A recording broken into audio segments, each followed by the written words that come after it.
Hello welcome back to my YouTube channel. അപ്പോൾ ഇന്ന് ഞാനൊരു ഡേ ഇൻ മൈ ലൈഫാണ് കാണിക്കാൻ പോകുന്നത്. ഇന്ന് നമുക്ക് കുറച്ച് നേരത്തെ എണീറ്റിട്ടുണ്ട്, അതുകൊണ്ട് ഒരു ഫ്രഷ് മൈൻഡാണ്. അപ്പോൾ നമുക്ക് ഇത്തിരി വീഡിയോ ഒക്കെ എടുക്കാൻ തോന്നി.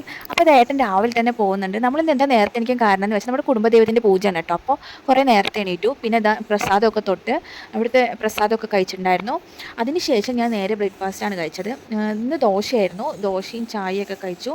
പിന്നെ കുറച്ച് പാത്രമൊക്കെ കഴുകാനുണ്ടായിരുന്നു. പാത്രമൊക്കെ കഴുകി ദോശ ചുട്ട് അത് കഴിഞ്ഞ് ദോശയൊക്കെ കഴിച്ച് പിന്നെ നേരെ പൂജയ്ക്ക് പോയി. ഉച്ചയായപ്പോഴായിരുന്നു വീണ്ടും പൂജ ഉണ്ടായിരുന്നത്. പിന്നെ പൂജയ്ക്കൊക്കെ പോയി. ഇവിടുത്തെ സ്പെഷ്യൽ എന്ന് പറഞ്ഞാൽ ഇന്ന് കോഴി അറുത്തിട്ട് ആയിരുന്നു പൂജ. 4 കോഴിയെ നമ്മൾ അറുത്തിട്ട് വൈകുന്നേരമാണ് പൂജ കഴിക്കുക. ഉച്ചയ്ക്ക് സദ്യയൊക്കെ ഉണ്ടായിരുന്നു. സദ്യയൊക്കെ കഴിച്ചു കേട്ടോ. ഇതായിരുന്നു കോഴി. ഇതേപോലത്തെ 4 കോഴിയാണ് നമ്മൾ അറുത്തത്. ഇവിടുത്തെ ദൈവത്തിൻ്റെ ഒരു പ്രത്യേകതയാണ് കേട്ടോ അത്. അതുകൊണ്ടാണ്. അപ്പോൾ ഇതായിരുന്നു അച്ഛനാണ് പൂജ കഴിക്കാറെന്നും. അപ്പോൾ കോഴി തന്നെ ഇങ്ങനെ ചൂടത്ത് ഇങ്ങനെ കിടക്കുമായിരുന്നു കേട്ടോ. കാലൊക്കെ കെട്ടിയിട്ടുണ്ടായിരുന്നു അതുകൊണ്ട് അതിൻ്റെ ഒരു ക്ഷീണത്തിൽ ഇങ്ങനെ കിടക്കുമായിരുന്നു. അതിനാദ്യം വെള്ളം കൊടുത്തിട്ടാണ് നമ്മൾ അറുക്കുക. അതിനുശേഷം മോൾക്ക് ഫ്രൂട്ട്സൊക്കെ ഇട്ട് കൊടുത്ത് അവൾ കിടന്നും ഇരുന്നൊക്കെ ആയിരുന്നു ഫ്രൂട്ട്സ് കഴിക്കുന്നുണ്ടായിരുന്നത്. പിന്നെ വൈകുന്നേരം പൂജ ഉണ്ടായിരുന്നു. ഇത്രയേ ഉള്ളൂ. ബായ്. വീഡിയോ ഇഷ്ടപ്പെടുകയാണെങ്കിൽ ലൈക്ക് ചെയ്യണേ. ബായ്.